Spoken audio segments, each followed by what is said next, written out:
Well, good morning, everybody, and welcome to this Levelling Up. Do we call it a seminar? Conference? What would you like to call it, Justine? Seminar. Seminar. And it's great to be doing this in person because we've done about, 20 of these online over the pandemic. And it's never quite the same when you do things online. I did my radio show, I'm Iain Dale, by the way, 140 radio shows from my bedroom. And the first day I went back into the studio, it was like someone had stuck a cattle prod on me. It was just so electric. So it's really good to be back in person. Now, one of our panellists is on her way. Louise has walked from Liverpool Street, so round of applause for her getting here on time. Yeah, well done. Donna hasn't quite managed it, but she will be here very, very soon. But we thought we'd start now. Now, the purpose of this morning is to talk about the Levelling Up white paper, which was published, 3 weeks ago now, I think. Lot to get our teeth into, and we've got a great panel, but we also want to involve you a little bit later with questions and comments. Justine, do you want to give a bit of an introduction to how the white paper came about, what you would like to get out of this morning? Thanks, Iain. Well, welcome to everyone here. This is very much a briefing session for a lot of the Purpose Coalition partners we've got.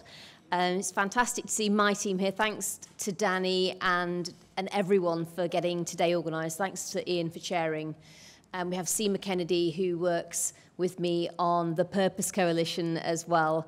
And it's really to bring a lot of very different actors together who are working with us on Levelling Up. Levelling Up, obviously, is about how we achieve equality of opportunity. It's something that this government has rightly put at the top of its agenda, which I'm delighted about. But what we've been working on, as you know, Iain, for some time now, is mobilising an outside world on helping us achieve equality of opportunity. And I've always believed that businesses and employers can play a key role in this. Fundamentally, you are the people who have the opportunities, and it doesn't matter how much we do in the education system, actually making sure you're open to that wider talent pool is crucial if we're actually going to drive equality of opportunity. So the Purpose Coalition was really bringing together a lot of very different organisations who were taking a decision that they want to be much more activist on levelling up. And what's been amazing to me is that whilst we began with a lot of businesses getting involved, and that's really grown over time, it's been fantastic to get companies like Sage, BP, Direct Line. We've got employers like the Co-op, just a huge Compass. Donna is on her way. Really, UK Power Networks, really different companies from different sectors. But what's been interesting is that's steadily grown. So the coalition now includes a lot of universities, whether Greenwich, Lincoln, Northampton, all of their VCs are here today, and it's fantastic to get you here. Thank you for being part of it. Northumbria, Andrew, brilliant to see you earlier. I haven't got my glasses on, so I know you're in the audience somewhere. But it ends up being a brilliant ecosystem of people who are on the front line in universities really driving levelling up and finding that talent and allowing it to progress and developing it and working out how to do that, but then marrying them up with a load of employers who are actually facing the same challenges and trying to understand how to meet those challenges in the same way. And so that for us has been brilliant, bringing you all together. And of course, latterly, we've then ended up with wider employers, whether it's the BBC and Channel 4, whether it's NHS trusts, and it's great to have Bart's here today, whether it's councils, and which is why we wanted to get Louise from Essex County Council here, because this is a collective push on levelling up. And so today really is about the response to the white paper, which very much mirrors the purpose goals that we've got. There should be something on your seats or at the back, and as many of you will know, what we decided to do is to break down levelling up into its constituent challenges, to give all of us a common framework that we could use, whatever kind of an organisation we were, to really work out what our contribution to levelling up is. And in doing so, to build that million-piece jigsaw puzzle of everybody working out where they fit in. We're shifting the dial on equality of opportunity. So we have the Purpose Coalition, we have the Purpose Goals. Some of you will know them as the Levelling Up Goals. Within Parliament, we have a team, a cross-party team and network of MPs led by Robbie Moore, who's the MP for Keighley. He'll introduce himself, I'm sure. And I think suffice to say that the debate on the Levelling Up White Paper, we'll come on to it, is not now, do we do levelling up or don't we? And there was a time when my debate was in Parliament, we should do this. We're beyond that now. And the reason this matters is the question is, what's the level of ambition on levelling up, not whether or not we do it. And it's going down the same route as climate change. This is not a question of, do we confront this challenge? It's how do we confront this challenge, and what's all of our roles in doing that, and in the organisations that we're all part of, which are very, very different. But the, I think, empowering message from me to all of you, and to myself in a way, is we all play a role. And we'll crack this when we've all answered that question about what's our levelling up plan. And so that's why all the work that we're engaged in, I think, matters so much. And it's brilliant to have you all here today, because you're all in your own different ways leading. And it's that leadership that is steadily bringing more and more people on board and more organisations into the Purpose Coalition. So thank you very much. So yeah, that's why we're here today, Iain, and over to you. Great. Well, let me introduce our other panel members. Well, Justine's kind of already done it, Robbie. Robbie is a Conservative Member of Parliament for Keighley and Ilkley and West Yorkshire, and he chairs the Purpose Coalition in Parliament. Louise McKinley is Deputy Leader of Essex County Council. She's an Essex girl. I'm an Essex boy. We're going to get on. She's Cabinet Member for Levelling Up as well. Now, Donna, who is on her way, this is going to be the theme of this, I think. She's here. And she's here. What timing? Donna is Chief People Officer. I just promoted you there, Donna. Chief People Officer at the Compass Group. She's got an interesting background in multiple sectors, including oil, gas, technology, FMCG and consulting, and she's lived and worked in Russia, North America and continental Europe. So we've got a sort of wide range of experience on the panel. Let's start with what were you hoping for from the white paper, and have you got it? Louise, let's start with you. Thank you, and good morning, everybody. So from a local government perspective, we very much welcomed the white paper, not least of all because it had obviously been spoken about for some time. So to see it come to fruition and to have the 12 missions as outlined were broadly supported. And I think what we can see in the paper is just how complex levelling up is, and just how many different groups, organisations, individuals need to come together to really make a difference in this space. And at the beginning of January in Essex, we launched our own local white paper in terms of what that means for Essex in regards to levelling up. And so the national paper, obviously from our perspective, dovetailed in very neatly. And I think, highlights just the importance that the government is giving to this. And I know there is much debate about, where in the country levelling up applies to. But certainly in a county like Essex, which is broadly deemed to be prosperous and somewhere where people can get on, there are nevertheless some quite stark statistics and differences depending on where you live, where you grow up, what school you went to, etc. Particularly as we have the infamous JWIC, which is the most deprived part of the entire country. So very much something that is in our sights in terms of our priorities and our focus. And I think what the white paper did was highlight for all of us the different roles that we can play, just really picking up on what Justine was saying there, that it isn't for one organisation, it is for each and every one of us to play our part. And I think, it did cover off the main areas. I think there were some missed opportunities in the paper, which I think we could pick up maybe later today in the session, and certainly on a more local basis. The broad aspects around education and skills, I think that goes without saying. The health inequalities, the notion of civic pride are all very much positive contributions to the paper. But I do think there were three key areas that I would consider were missing. The first would be early years. There is very little mention there, and there is a wealth of data around the importance of starting well, and never more so is that when it comes to children and starting life. Youngsters who have that role model, that adult from a young age, particularly up to the age of 2, when we then move into the age of 4, school readiness, if we haven't cracked that nut, these kids are not going to be getting algebra and fronted adverbials and whatever else when it gets later on into school. So there really is an opportunity there for us to do more. And it's odd that that wasn't included, It is. because Andrea Leadsom has done a huge amount of work on this, and you'd have thought they would have enveloped her work in it. You would, and I think there's a broader piece around families as well. There is a growing number of children who are now growing up in single-parent households, and that will be for a variety of reasons. And I'm not passing comment on that per se, but the reality is that from an income perspective, those households will be, in many cases, limited to what can be earned. So I think there's an opportunity here, particularly in the field of childcare and additional support that can be put round families to help parents get on and be able to do more. And then thirdly, the local conditions.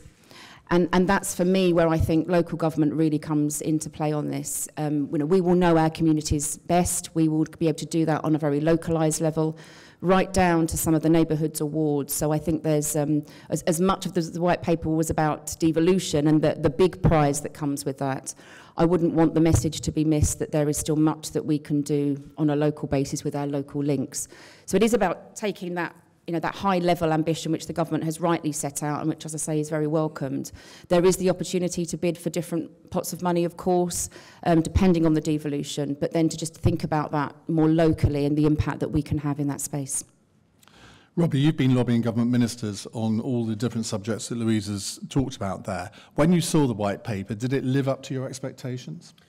So I think the white paper absolutely triggered the start of a conversation. It triggered and initiated the next steps that need to be had around the conversation in terms of how we then get to a stage of deliverability.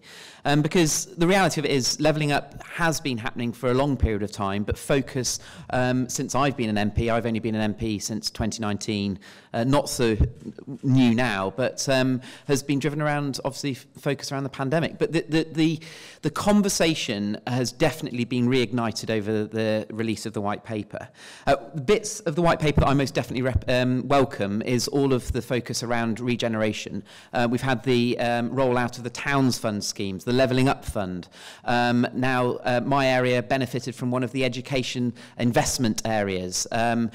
And that's all great to hear. But did it live up to my expectation? There were definitely gaps missing, and there were definitely gaps where more focus needed to have attention given to it. And as Louise has quite rightly said, early years, I think that more focus could have been driven around that. And actually, when we're talking about investment in terms of connectivity and infrastructure, so I represent Keighley in the Bradford district, and there was much talk around Northern Powerhouse Rail, for example. Yes, the government has committed to £96 billion that's going to be driven around the integrated rail plan. But my view is if you're really wanting to kickstart and drive economic prosperity to an area, you have to give all of those businesses the tools that they have no control over themselves. And that, for me, is ensuring that we absolutely have the right transport links built within a particular area. And for me, I was quite vocal in the Chamber, for example, that the fact that Northern Powerhouse Rail, I'm using this as one example, was not delivered, in my view, to the fullness of it should have been, getting better east-west connectivity to really drive economic prosperity and those opportunities that could exist in the Bradford district. So the areas, in the loosest of terms, that I absolutely welcome is the start of the conversation around regeneration, around skills, around making sure that we get better collaboration between sectors. I always think that the term collaboration is overused. I would prefer the term active engagement rather than collaboration. But there were definitely areas where further measures could go. Early years, infrastructure, transport connectivity, and also, dare I say it, recognition that levelling up absolutely needs to happen everywhere. It is not simply a north-south divide issue. Levelling up has got to happen in all parts of the country. And I think that this is very much the start of a journey, a start of a conversation that's got to have further exploration with it. Donna, did the white paper live up to your expectations? I mean, as an employer, I think there were many areas that we were very positive about. I mean, in terms of it being an impassioned call to arms, it was that. the focus on skills, the focus on education, the focus on productivity from an economic perspective, very positive. And, you know, this shift to much more localised decision-making and accountability, again, for a company which is based across all corners of the United Kingdom, very positive. I think the questions that it left for us as an employer were skills and education in particular. I would really agree with other panelists' comments around early years. You know, we can see as an employer of 40, 50,000 people in this country that there's massive inequality in the level of skills and education that people have when they start in the workforce, even in some of the jobs that we have. And that's got to start in the very earliest years. So I think greater focus on that, I would totally agree with. I think also an opportunity perhaps for the government to, I think they missed an opportunity, frankly, and the opportunity they missed was to listen to one of the very few topics that you'll find almost all businesses in this country are unanimous on, and the CBI, which is the apprentice levy. That is a massive lever for that the government could have chosen to pull, actually, to introduce greater agility and flexibility for employers in how they can develop and accelerate the development of skills in their businesses. And that, for me, as an employer, was a huge disappointment, and I think that is shared by lots of other employers in this country. But as a call to arms, as a level of ambition, a great step forward, but I think probably more still to be done. Justine, do you think there was enough ambition here? In a sense, you can divide this white paper into macro and micro, and to me, there seemed to be a very big concentration on the micro and much less on the macro. There wasn't enough vision. And I think from a reporting point of view, it was quite difficult to highlight 2 or 3 really big initiatives. They were all sort of a little bit bitty. Yes, and I think that's right. So it was a big step forward. We have to say that, because it genuinely was a big step forward. The recognition that levelling up isn't just about infrastructure and transport. It's wider than that. It's multifaceted. This is what we've all been really pushing to make clear. On the ambitions, I think the missions could have been more galvanising, and, you know, from our perspective, unless you're closing those gaps, you're leaving those inequalities, and so you don't fix the whole system, and this is about a system fix. So, for example, on education, the gaps open up from the word go, and therefore the points on early years are really well made. But we also know the gaps aren't just around literacy and numeracy. Actually, they're around your ability to access great advice, your sense of how you're going to have those wider experiences that develop your confidence. So I think we need to bank the white paper because it is a big step forward, but I also think we need to recognise that there's a much bigger picture even than the white paper on levelling up, but that also is where we all come in. Because a lot of that wider work, in a sense what you had was a government plan for itself on levelling up, whereas the work we've been engaged in on the levelling up goals has really been, what does the country need to do in order to close those gaps? Part of that comes from government, but I think even on things like digital, for example, where the mission was framed around infrastructure, I mean, we know that it's not just that, it's access to that infrastructure and affordability, it's data, it's whether you've got the hardware at home and that can stay up to date as technology changes, it's whether you've got the skills. So in a sense, it's a step forward because actually we're starting to get the right list, but the next piece of this now is to really raise the ambition, as you say, Iain, and I think make the list the right one with the key things that need to be pulled out. Final point that I would welcome about it as well was metrics.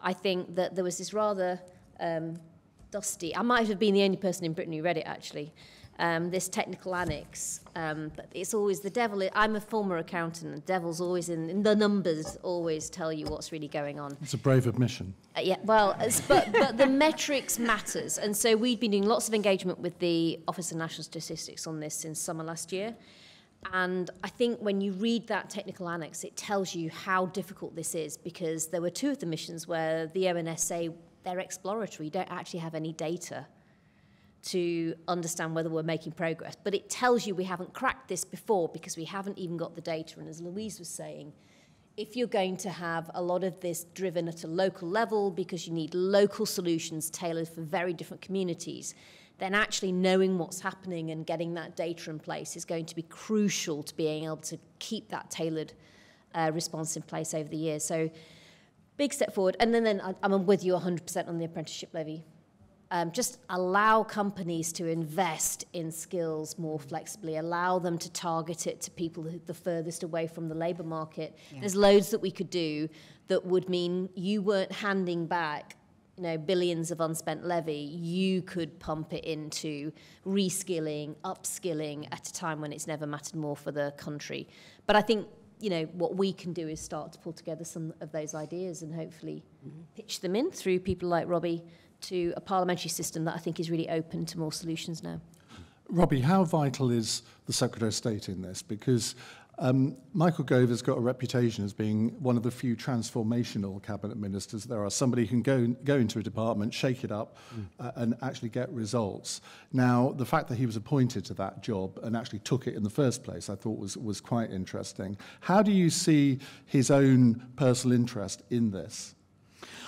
Well, I think the fact that we've got Michael Gove leading on this illustrates the importance that the government and the Prime Minister has put on the whole levelling up agenda, particularly because Michael is known for that transformative approach in terms of not being frightened of shaking up a department. Even made DEFRA interesting. And that was the point I was just going to make, because DEFRA, when he was the Minister of State for Secretary of State for the Environment, he took DEFRA, gave it a good shake, and we saw some really good policies coming out on the back of it and raised the profile of DEFRA. And I absolutely believe that will be the case in his new role with being levelling up Secretary of State, because he is known also for really having his ear on the ground and listening to colleagues across party, and making sure that we do really drive that agenda, and that not only MPs are listened to, but local leaders are listened to at the devolved level and at the local authority level.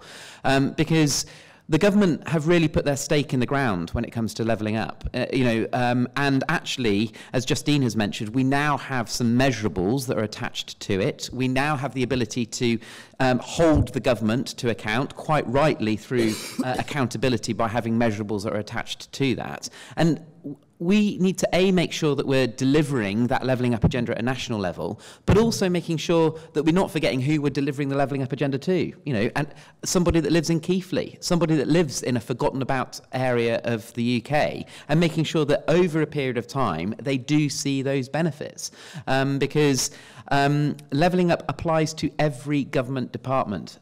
It applies to every sector, every part of our day-to-day life. And actually, I think the challenge that Gove and his team will have is outreach and better collaboration within government itself, cross-department, and then filtering it down to that collaboration really works between our devolved mayors that we have across the country, our devolved administrations, and also right down at a local level, making sure that local leaders are actually listened to. And that was part of the levelling up paper that I actually really welcomed. And central government, Justine, you've got experience of this being a cabinet minister. You can say, OK, I want this to happen. You think you've pulled a lever and it'll happen. And then 18 months later, a little bit of it might happen. I suspect that's been a bit of your experience. You should never assume you just pull a lever. That's the first mistake that lots of ministers make. Unless they've got an implementation plan, then you have no idea whether what you've just asked for is even feasible, let alone how you're going to deliver it. And I think that's the other piece of this we now need to see. The where next is about individual plans to achieve these missions to 2030 and the resources behind them. You have to have a game plan, otherwise they'll never get beyond the mission and they'll rapidly become mission impossible. So, the best thing about all of this is we're breaking down levelling up. So we now know the constituent parts. Once you do that, actually, you've started to get a clarity for the first time about what you need to do. And we can now start to say, well, actually, early years does matter. But what do we do in early years? That's the next phase on all of this. And I think the key for us is working out and clarifying almost the business involvement, the employer involvement, I felt a missed opportunity actually for the white paper was universities didn't really feature in there beyond the research agenda, and yet actually we know that on the ground they really have been on the front line of delivering a lot of levelling up that's already happened. So it's pulling all of that together now that needs to happen. And in terms of delivery, yes, central government can deliver some of this, particularly on the sort of national infrastructure levelling up programme. But in the end, it's going to be down to local authorities and employers to deliver most of it.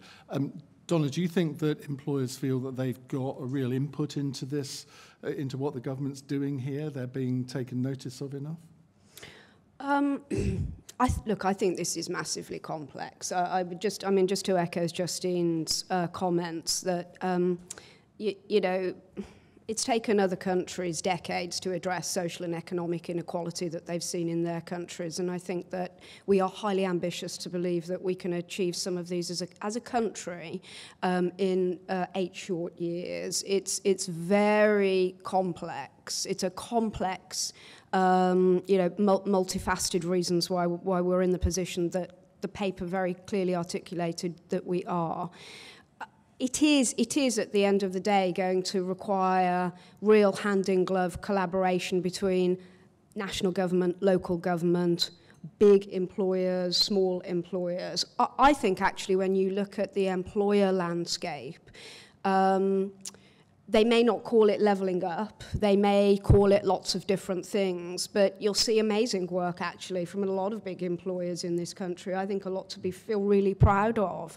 Part of that is their social responsibility agenda, part of it is often the support, the provocation of Justine and the Purpose Coalition. So I think the voice of employers is critical within this. At the end of the day, it's the skills, the jobs that are going to sit with employers that will really help people to change the course of their lives. Do I think that the businesses felt that their voice was heard in the white paper? I think, as I've said before, there were some clearly missed opportunities that could have been seized, but the opportunities still lie there and we can still take them. Louise, I guess local government is absolutely vital and crucial in terms of delivery. But of course, you probably know how to deliver stuff, but if you haven't got the financial resources to do so, and we all know how stretched local government resources are at the moment, there's going to be a limit to what you can achieve. Now, do you get a sense that that is recognised within central government? So I think it's certainly recognised, and for me it's about making sure that we're making those decisions at the right level. So some of the larger projects will obviously sit with national government, but absolutely there is a role here for local government. We've put some funding into it locally in Essex. That's something that we've prioritised, but you're right, the budgets are tight. But I think there's also two other things really to remember in this, and one is that the role of local government, particularly at the county level where we sit centrally within the county and we can pull together all of those other partners. So it's very much a convening role, and you know, sometimes maybe too much is given to some of those conversations that we have, but I absolutely think that in this space, and we're seeing it in Essex, how we can pull people together to have those discussions, that can be really powerful. And the second point is that you can do a lot either with a relatively small amount of money or certainly by looking at the services that we already have.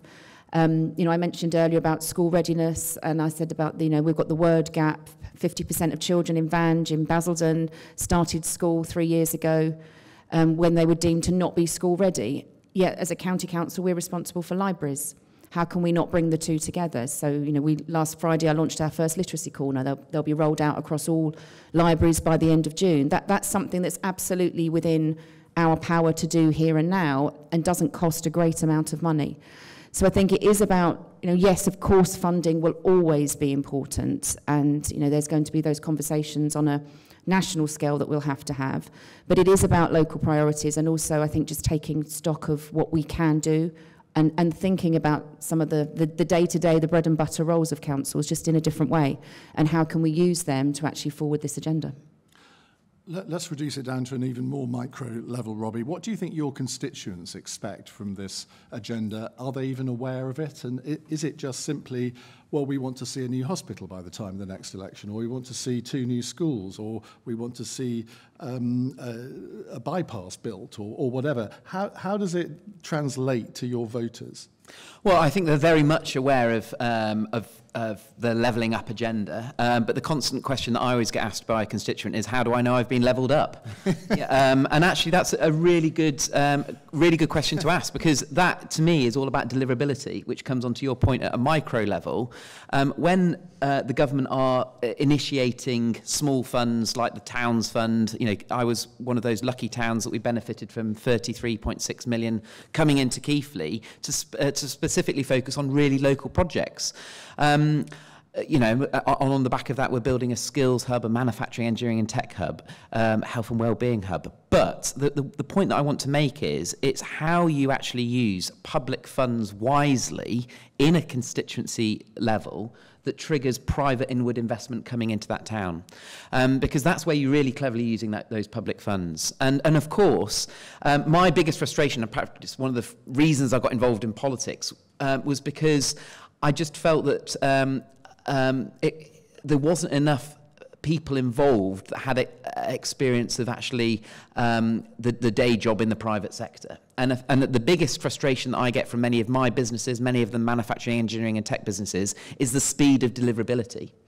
So we have the announcements of the Levelling Up Fund, Towns Fund, education investment areas. But of course, the process from getting those business cases submitted to government, the process of getting that collaboration with the business sector, and then actually then drawing down that cash before you then even get the planning application put in, before you then even getting the actual building built, takes time. And actually, people do want to see the right projects being delivered at speed. So, of course, I think the biggest challenge is, it's great that we've kick-started this process with the Levelling Up White Paper, but the reality of it is, from a political perspective, if it comes to the next general election and some of these projects have not been delivered at that ground level, if I've not got my skills hub at least with shovels and spades in the ground, my constituents are quite rightly going to be holding me to account as to why that project has not been delivered. And I think that will be the challenge inevitably over the months and years ahead, is making sure that some of those projects, micro projects, are delivered at speed. And also, just on the final point I wanted to make, that we're not just delivering white elephants, that we're actually delivering projects where there is a need and a demand identified at that local level. And that's where collaboration and cross-interaction with business sector and with the education environment and with our local NHS trusts and the wider employers, our SMEs, is really ingrained within, at that local level, how we're wanting to make change. And we're not just delivering schemes for the sake of delivering schemes that aren't actually going to have any benefit. Let's look at that with Donna, because Compass is a big company, active all over the country. When you're looking at where to make investments, where to recruit new people from, does this agenda play a part in those decisions? And do you expect it to do so even more in the future? Does the levelling up agenda play a conscious part? I think, in honesty, we found our kind of purpose prior to the levelling up work in the government. Just for those of you that don't know Compass, we are a food service and hospitality business. We're global. In the UK, we've got 40,000 people that work for us directly, all corners of the country. And I think what we feel in our business, and you'll see this in other similar businesses and in retail businesses, is that there's a unique opportunity that comes with this type of business. It's not a responsibility, it's an opportunity. It's exciting and it's positive, and the exciting and the positive is that we're big, we've got scale, we're everywhere in the United Kingdom. We offer those first rung jobs and then every rung on the ladder up to the most senior levels. You don't need to have gone to university, you don't need to have gone to a Russell Group university. We'll train you, we'll give you the skills, we'll help you with your confidence, and through that you can take control of your own life and your own destiny. I think that's actually what people really want. They want their own control of their own destiny, and they're looking for employers and governments to do that. At Compass, I think that, there's all things lead to greater investment in skills, skill building and jobs. Prior even to the pandemic, we were already on track to make a multi-million-pound investment in a learning and outreach academy in the West Midlands, which is where we will build skills, invest in our frontline people so that they're equipped to continue their careers, hopefully with us, and if not, frankly, with another business, and it's good for them and good for the country. So I think many employers have already been on that track. What they need from government is probably a little bit more, as I've said, a little bit more flexibility, a little bit more agility. The other thing perhaps that government could think about is that we are a company where we have 50% of our business which is in government, and that can be in schools or hospitals, it can be in defence sites, so we're a major service provider into government.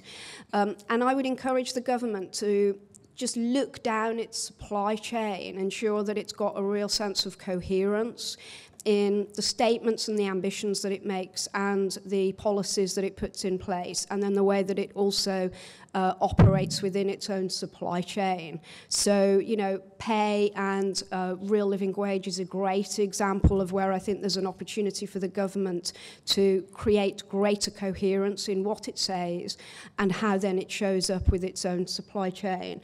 And some things will take decades. Some things can be done actually very quickly.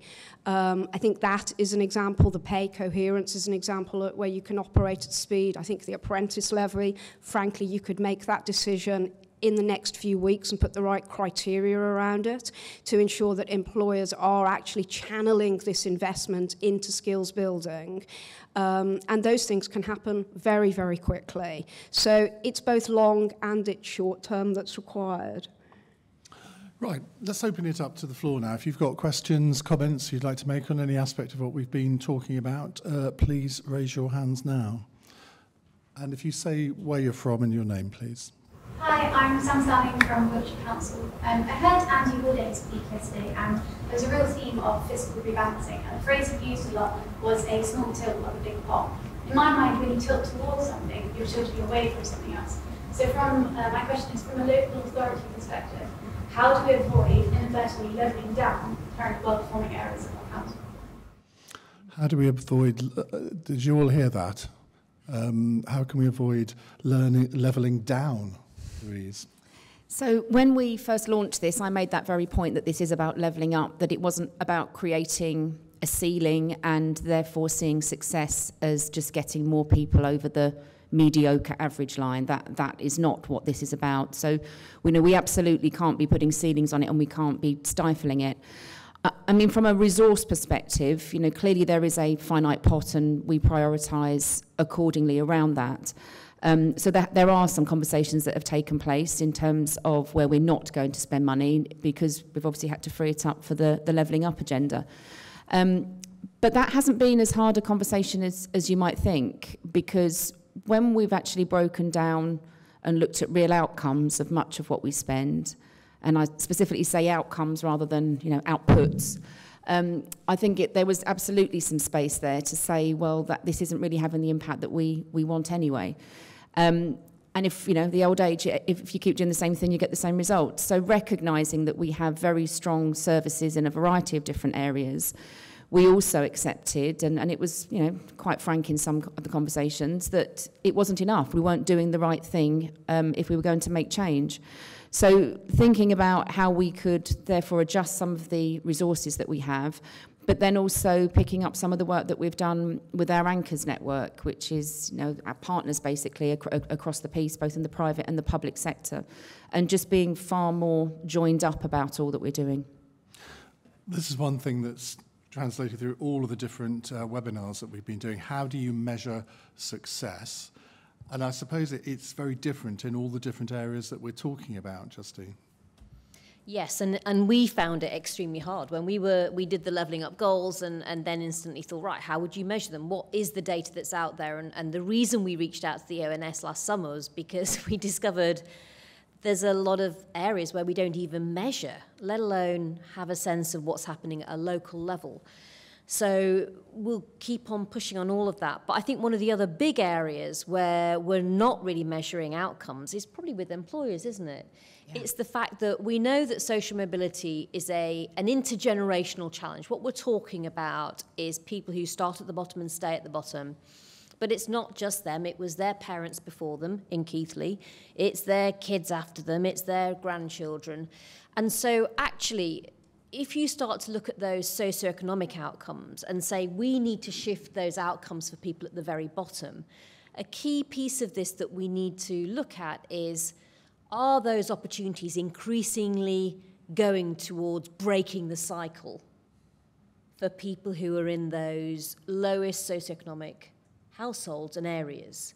Because actually that's what we really want opportunities to do. And then you'll have employers like Compass, who already do an awful lot of this, really able to concretely say, this is the impact we're having. We're breaking the cycle for a high proportion of people. And it really matters now because of the cost of living crisis. We all know that the people who are going to bear the brunt of this aren't going to be people who are doing better and probably their children are off to university at good universities are going to do better when they graduate. It's going to be those same people who've always been at the bottom. And so the big measurement challenge, I think, for me, is really about whether employers are able to say, are our opportunities genuinely now breaking the cycle for people? And it's not just about getting in, and the point that Donna made was a brilliant one. It's about getting on and learning from companies like Compass that have not just worked out how to be a really wide pipeline, but then how you pull that talent through. You know, people who never dreamed they were starting a career, but by the time Donna and the rest of the Compass team have finished, you know, they're running 900 people units at hospitals. That, I think, is the real change. And so councils have a key role to play. But at the end of the day, the reason I wanted to step into all of this work is I genuinely think that employers are going to shift the dial. And it's not just private sector, and you asked about what government can do. Actually, one of the fastest things government can do, I think, is as an employer, learn from what private sector employers are already doing to extend more opportunities to people from those most difficult, challenging backgrounds. And that's why it's been great getting NHS Trusts involved, because the NHS employs 1 million people, and if you can get that organisation to start shifting, it can have a huge impact. But I'll finish off in a second. But, you know, we're right across the road from the Treasury. I really welcome that Treasury is opening up the economic campus in Darlington. It's a really strong step. But actually, we're right here in a very diverse city called London.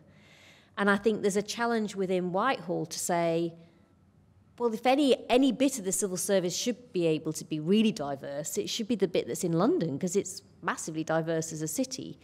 So almost a fast thing, as Donna was saying, that all government can do is to say, how can we recruit smarter for levelling up, and how can we procure smarter for levelling up? And if you talk to people like Nick Petford, VC of University of Northampton, you know, there are projects out there that have already shown the kind of approach you can use that do that. So Robbie's right that there's almost this infrastructure challenge, but there's a human capital challenge, and actually that, ironically, is probably one of the fastest things you can take action on to some extent, and will genuinely also have people thinking, well, I feel like I've been a bit levelled up here because I've got a career, whereas 4 years ago I was just stuck in a low-paid job with no prospect of ever getting anything better.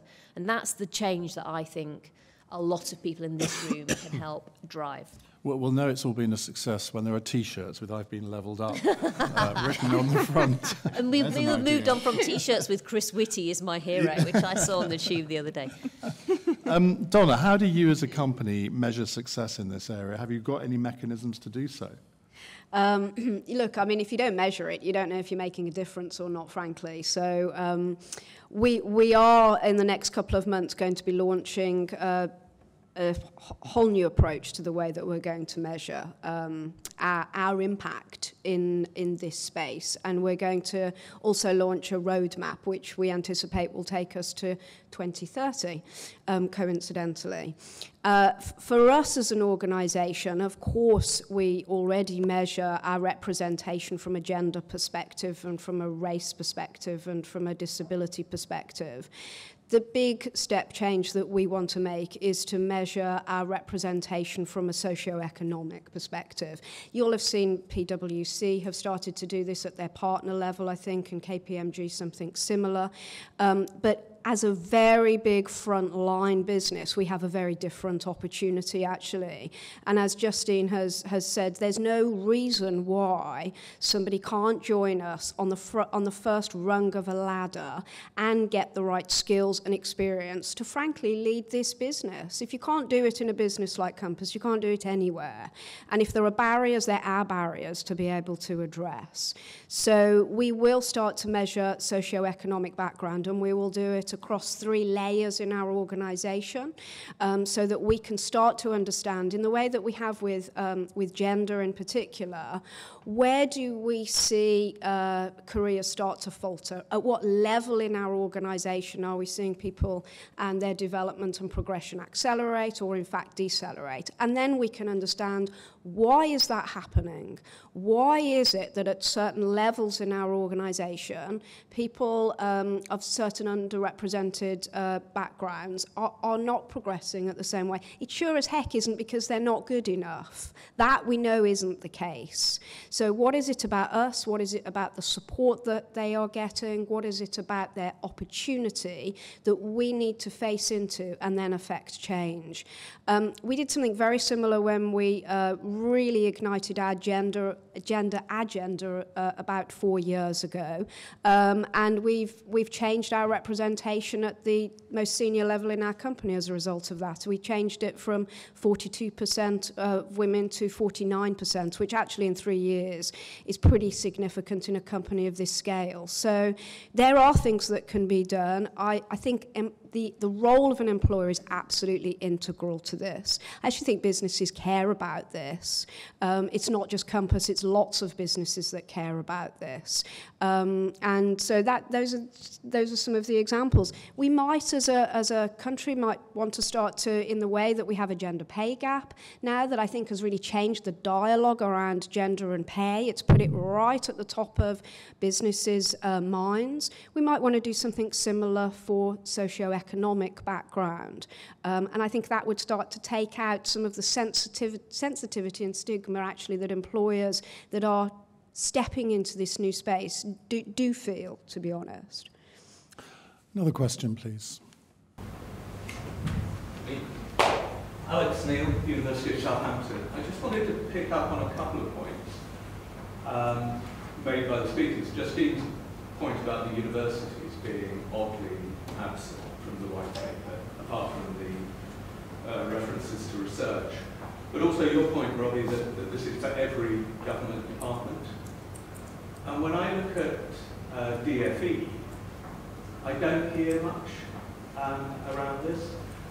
And I suppose that my question is, how do we get this raised up, the education agenda, and in particular in a way that allows us to think of the education sector working as a whole? The points about early years are so spot on, but we need to think about our system starting from pre-primary, going through to Russell Group, to postgraduate research education, as something that we can mobilise as a joined up whole. I think we're missing something when we treat these as separate. I can give you a very quick example of that. Southampton works, as many universities does, with the Charity Into University, which is all about raising aspiration to go to university. We have a branch of Into University in probably the most deprived area of our city. We work very closely with them.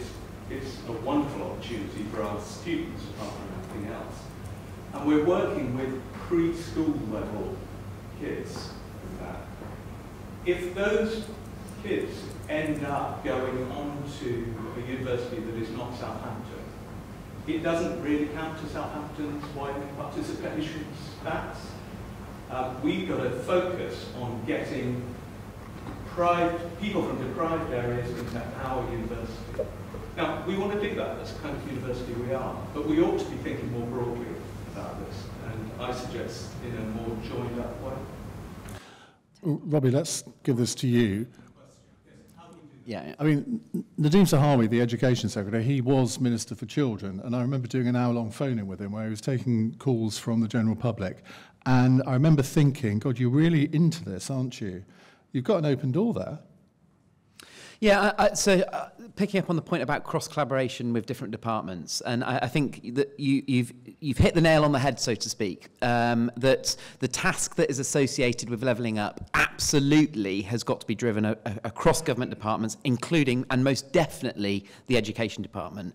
And the points on early years have been made, and I wholeheartedly agree with that. Actually, what you need to be thinking about is the journey an individual takes right from day one all the way up through that transition into early years, into primary, secondary, and then further education, higher education, and then into the workplace, and how that journey absolutely works. And I'll give you an example which is more driven around the FE sector, for example. So Keighley College in my constituency. My constituency is full of many manufacturing, engineering and tech-based businesses. The second biggest challenge that they're saying to me is we are desperate to recruit, but we cannot recruit the skill set that we need. And I think that there's an ongoing policy challenge that we are now seeing the difficulties of that has existed, where there's been this encouragement that everyone's got to go down that academic route. And if you don't, and you go down the vocational tech route, you have somehow failed in life, and there is now most definitely still a stigma that is attached to that. And I think one of the things to unlock the opportunities is actually probably things that are driven around the funding model. So for an FE, Keighley College, for example, for them to try and encourage people to come in and do more of that technical, vocational, or even academic learning, for them to get the students coming through their doors, they want to be encouraging and those that are involved in the secondary education system to come in and at least consider it as an option. But if you have a secondary school within your area, the funding model works on the basis that if they have sixth form, that they still retain those students because it's in their financial advantage to keep them within that school environment. But it might not necessarily be the best option for that individual. And I think, so therefore, I do think that there is a mechanism that has got to be worked on with the Treasury, with Gove's team and with the education team to try and unlock some of the opportunities through changing the funding models. And then actually, coming on to the better interaction with universities, I think where more focus actually could be, and I think needs to be driven, is how we better utilise the R&D that universities are heavily focused on with the business sector, with driving actually better collaboration. When a business has got a great idea and they're wanting to drive it forward, how do we utilise that local university to drive that business's R&D, working collectively, probably with the FE college that's within that sector as well, that's more traditionally in tune with the tech and skills and vocational learning. And so therefore I do think that there is a massive opportunity there at a policy level to actually really focus on unlocking some of those opportunities, because at the moment I do feel that dare I say it, there is a silo mentality that is operational within the education system itself that has got to be loosened up and unlocked for us really to drive some tractional change. Well, as a former Education Secretary, I think we need a comment from you, Justine, on this. I'm 100% with Robbie. And, I mean, part of this is about a mindset shift, I think, for the DFE, to really get back to a sense of the driving mission is social mobility. And so every single policy decision needs to be looked at through that lens. And the university's work, you know, Southampton was my university. It literally transformed my life. There's no other way of putting it. My opportunities as a result of getting there to be able to do that degree absolutely transformed. And we have to recognise that fundamentally this is about choice, good quality choices for young people.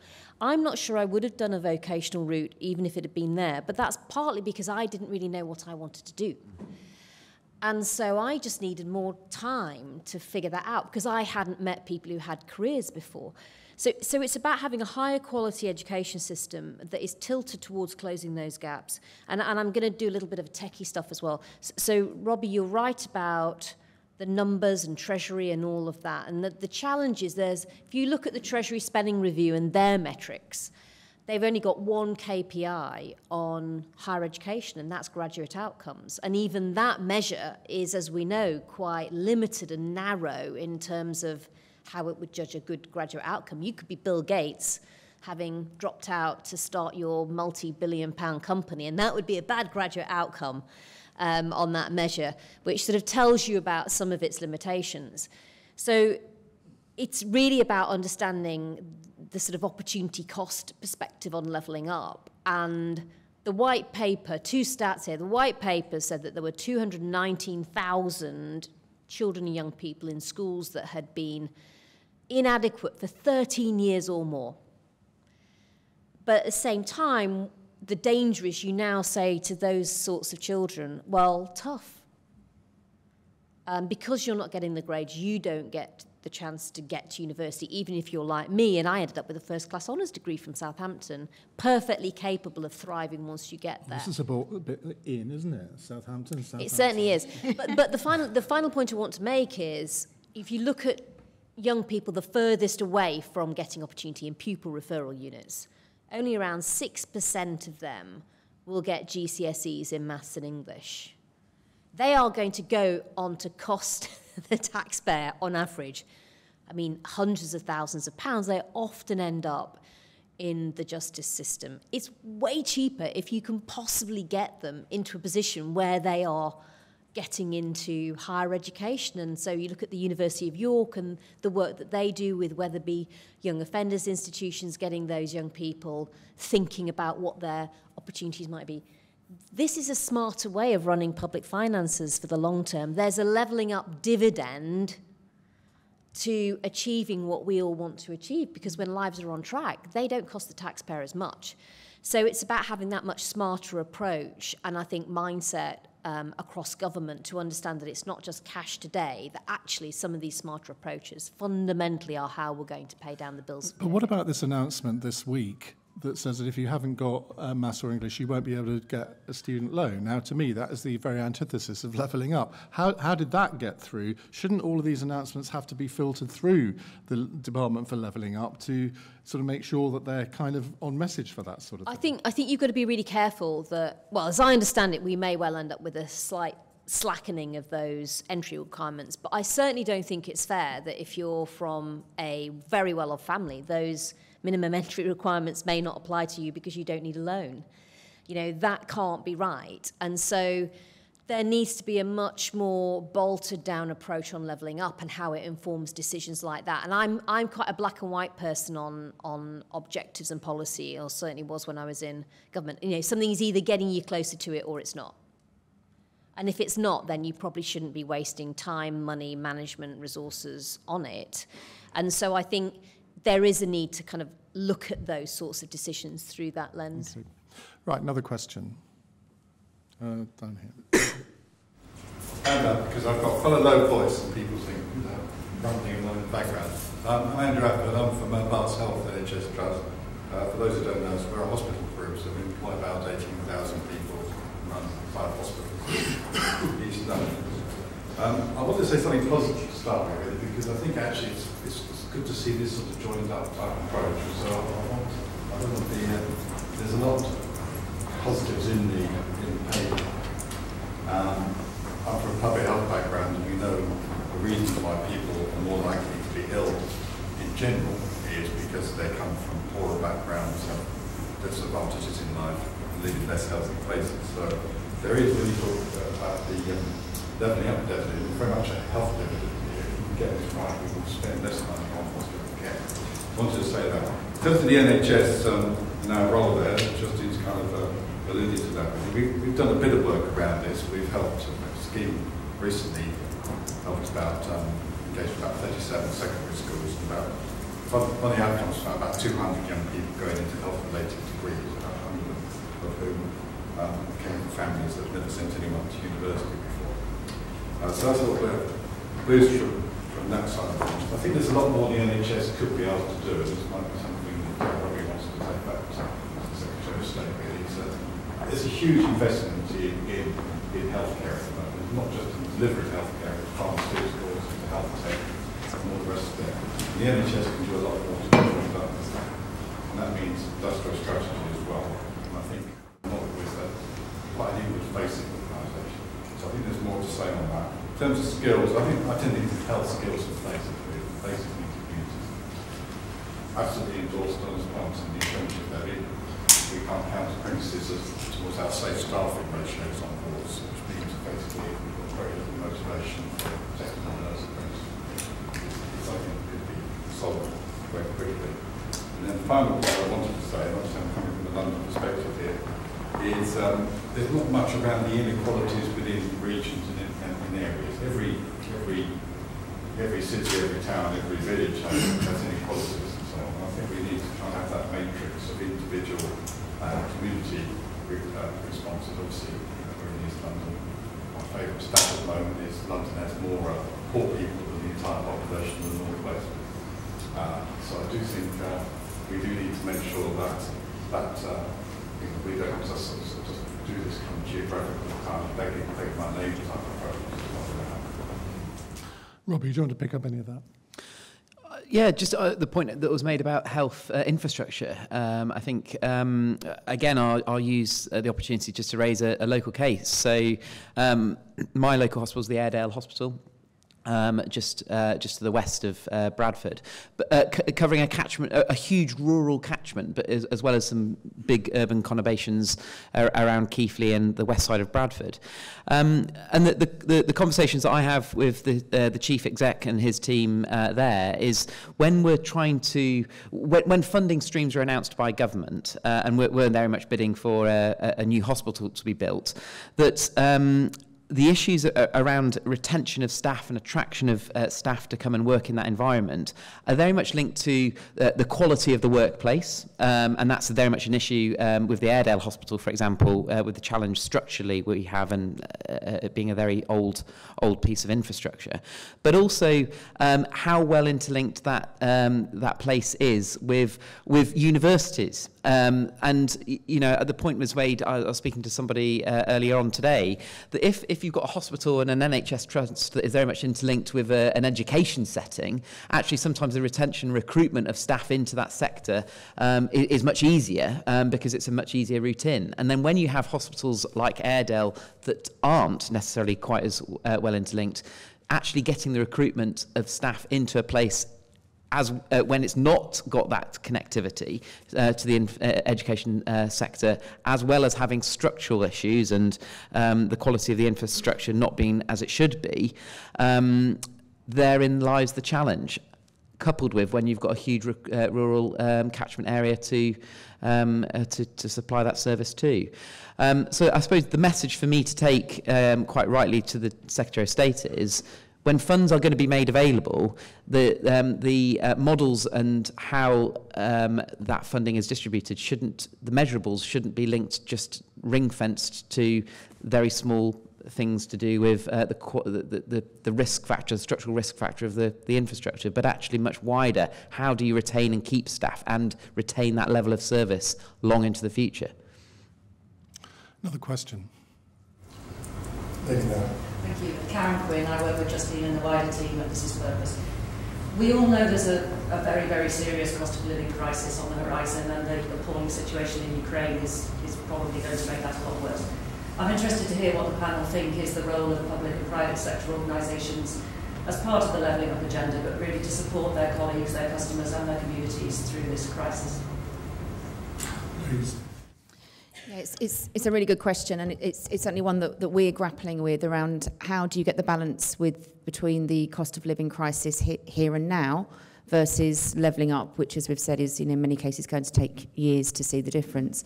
I mean, ultimately, levelling up is about the root cause, isn't it, in terms of empowering people to be more independent and have greater choice in their life. And that really, for me, goes to the heart of what the levelling up agenda is about. So I wouldn't want to see that lost. And I think, it's probably more important than ever, given where we're at now.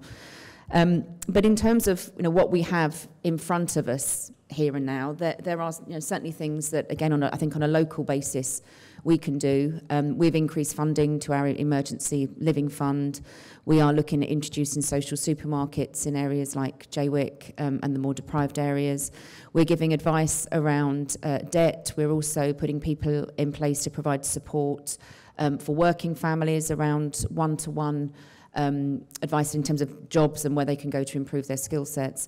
And then something that we have run very successfully over the last couple of years, which has had really positive feedback, and when we've done the impact assessment has shown us that people have been able to take on more hours work, is the holiday activity and food programme, which the government funds for children on free school meals. We've extended that to include working families as well. So that's people where about 80% of their income is through paid employment. But clearly those people who are just missed off anybody's list. So really trying to recognise that, particularly in regards to the last couple of years, people have obviously faced substantial challenges and what we can do here and now. But as I say, alongside those initiatives that we've put in place to help people with the cost of living immediately, that there is this longer term aim, and that's where I think, if we look back over the last 2 years, whichever organisation we represented or worked for, clearly COVID was the number one priority. And what we saw through that was people coming together and organisations coming together in a way that they would never have done before. Nobody got precious over whose role it was or whose toes they were treading on. We just made decisions and we got on with it. And if we take the wider levelling up agenda, and I think we heard it just now in terms of health, Justine referred to the justice system, whoever we are and wherever, and whichever organisation we are representing, it's not only that we all have a role to play in levelling up, it's actually all within the interests of everybody. Because if we are going to really make a difference and keep people out of the health system in terms of needing help, then we've obviously got to look at what we do in the preventative space. What is it that we can do around the wider determinants of health? What does that mean for housing? The list goes on. But my point being that as we galvanised around COVID, if we can come together with this longer term aim in terms of levelling up, that I think we can make that real difference, and that will inevitably then start to improve people's life chances, and obviously that brings us back to the cost of living. Donna.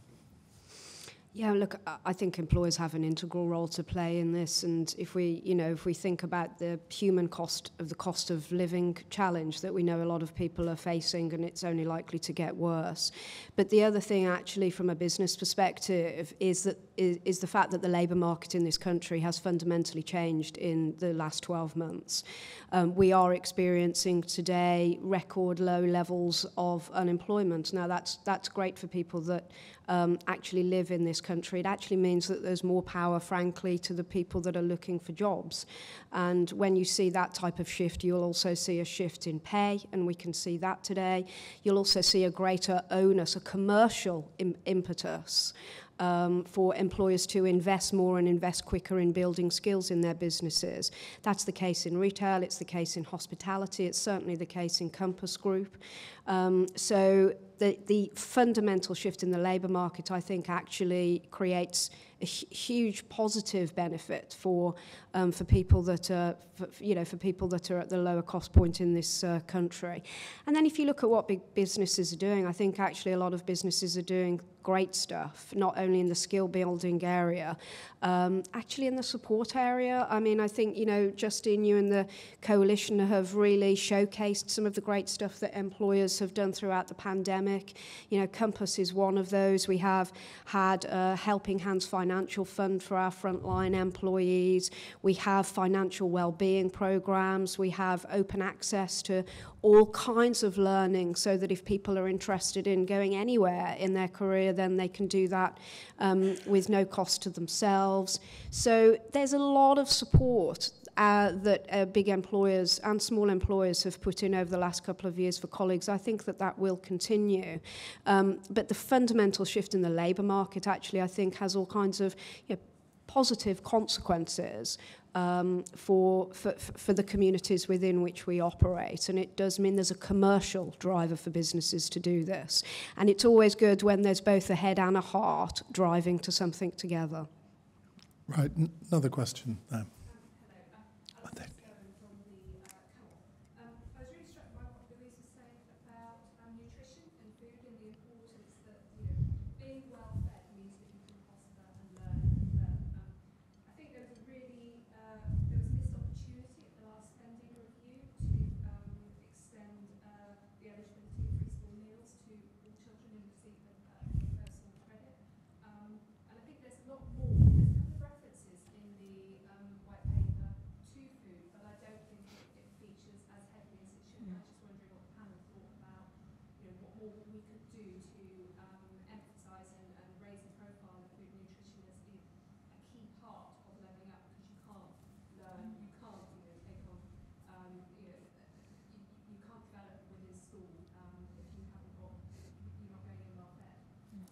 please. So, speaking from an Essex perspective, when we introduced the additional support around the holiday activity and food programmes, I've visited a series of them around the county. And the one thing that has really struck me, which I was surprised at, given all of the discussions that were taking place nationally, is just how few children were actually taking up that food versus bringing in a packed lunch. So now that could be obviously for a multitude of reasons, but what that tells me is that the support when it comes to food needs to be extremely targeted, because of course there are families who will be struggling and for whom those meals during the school holidays are really important and vital for the well-being of their children. But what I've seen, it does not support the idea of doing this on a universal basis. So I think it is about how we use those resources, which really comes back, I suppose, to the broader conversation about how do we make sure that we are levelling up, levelling down and using resources properly. And I do think that where we have issues, where we have families where there really is a problem with feeding the children during the school holidays, that support needs to be targeted very well. So I don't see that it, as I say, as a universal basis, but I also think that there's more work that we need to do in the space of education, and this is something that we're really focused on through the holiday programmes, and that's about teaching people to cook healthy meals, to understand how you can live on a tight budget in terms of not just eating pizza and whatever, but making sure that you are giving quality food. And we've done a lot of work with families to bring them in, given them food bags, pointed them to the videos that we've done online about how to cook, and made it part of the camp so that they can then hopefully take that forwards when they go home. So it is that balance, but I'm not convinced that a universal approach to just free school meals in the holidays would work. Now, we're nearing the end of our time. Any other questions? And if there are, I'll group them. I think you had one, didn't you, sir? Anybody else? Come to you and then you. Okay, thanks. Andrew Walthy, Vice Chancellor, Northumbria University. It's partly back to universities, but really also, I think, back to the theme of joining up. We've heard a lot this morning about the contribution the NHS can make, that universities as delivery agencies, in effect, can make. And I wonder what more can be done beyond the white paper to get the wiring right. And of course, that's something that, as we've heard, also applies inside government. And the list of conversations that aren't happening, cannot happen, is long capital.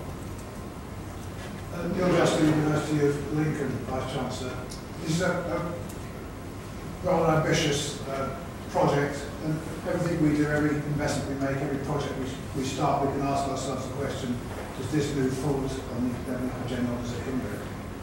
But if there's money to be available to help communities, is it best spending it in lots of small steps at the community level, some things we talked about, or is it best putting it out to make a really transformational project like Northern Powerhouse Rail? There's only so much money in the pot. Is the approach lots of small steps or lots of giant leaps? I'm going to come to everyone on this, and then Justine's going to round up. Robbie.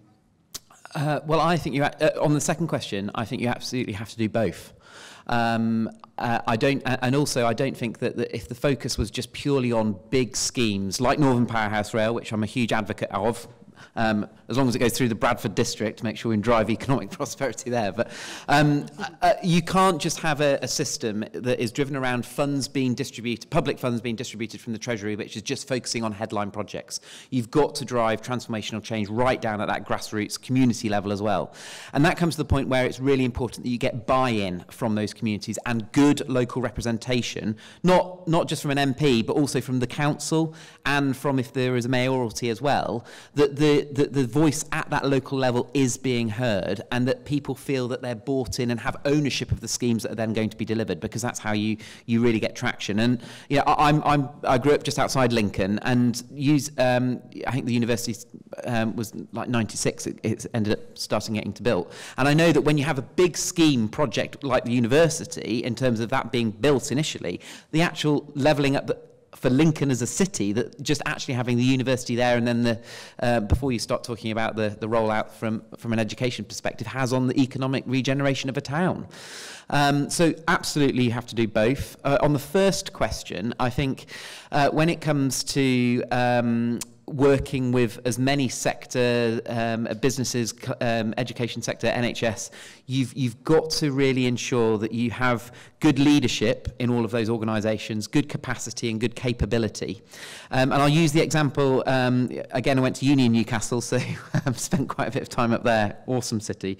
But when you've got a good mayor, actually, like Ben Houchin, that is really driving a portfolio of economic change and economic deliverability, who is willing to engage properly with all of those organisations and bring them into that capacity building to try and drive economic change, it can really work.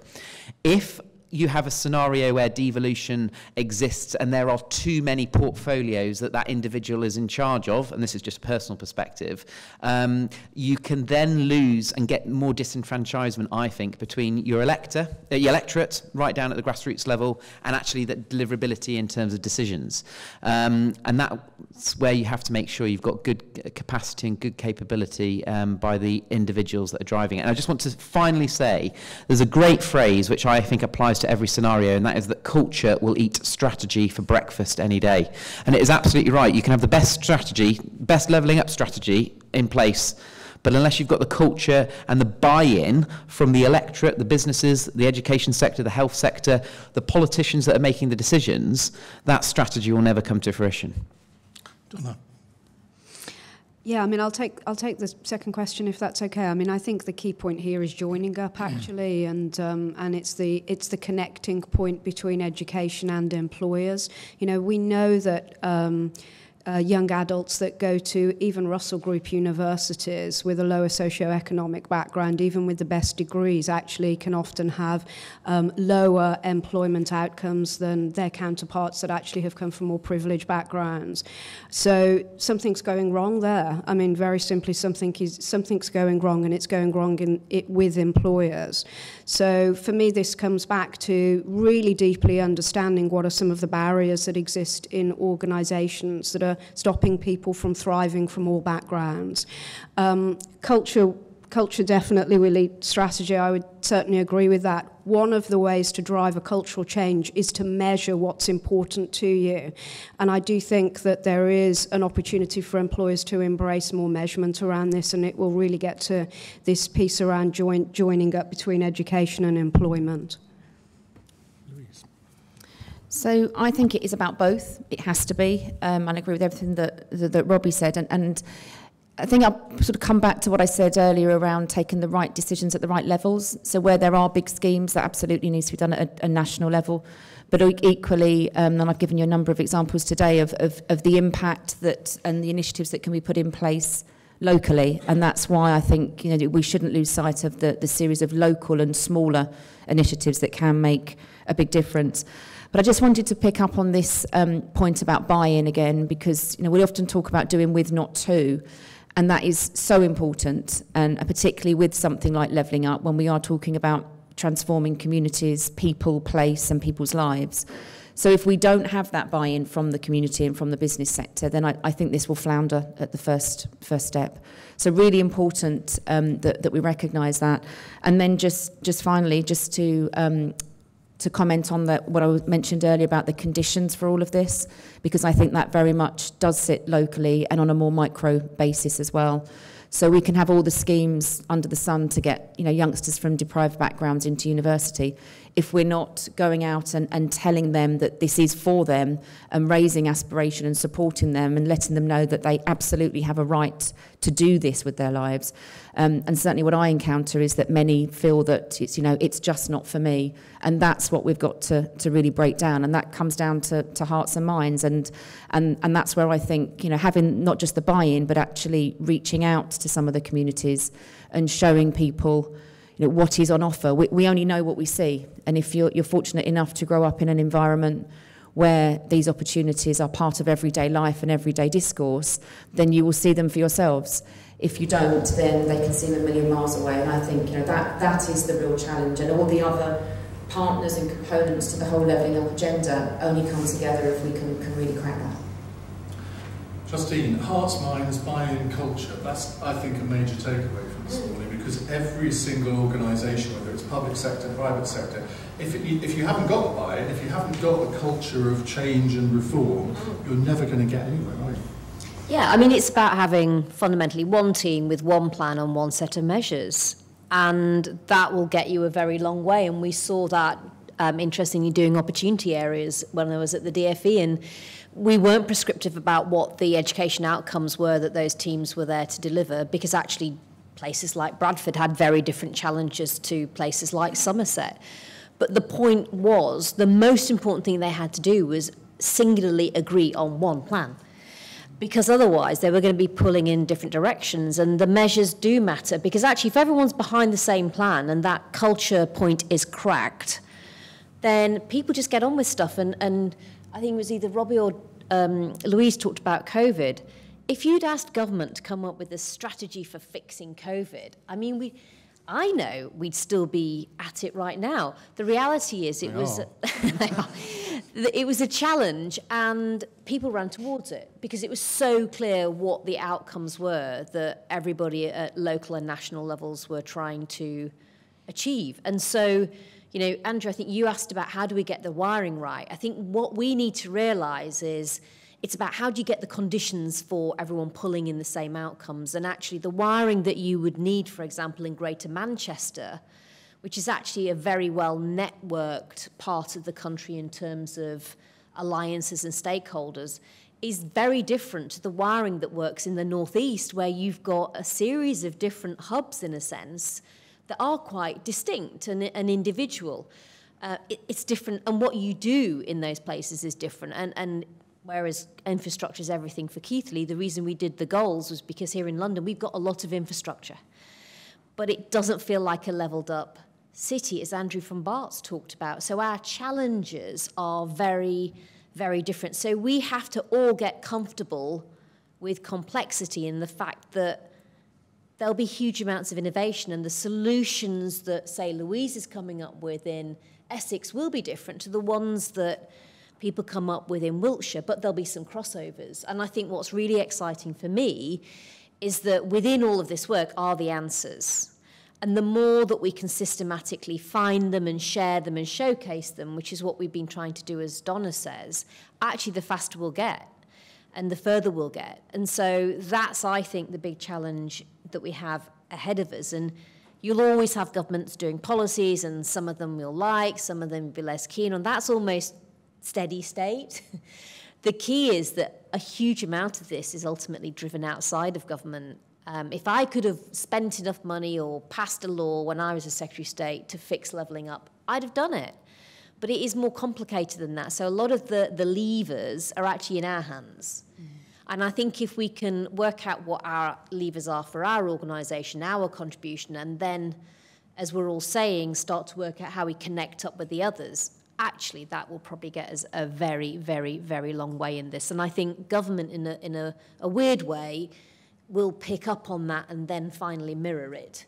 And so it may be that one of the challenges we've had is we've expected a top-down approach on levelling up, when actually what we really needed was a much more bottom-up approach that could have all of that innovation finding the solution. And we're going through that now with the Purpose Coalition, and I think that will be how we actually crack this nut.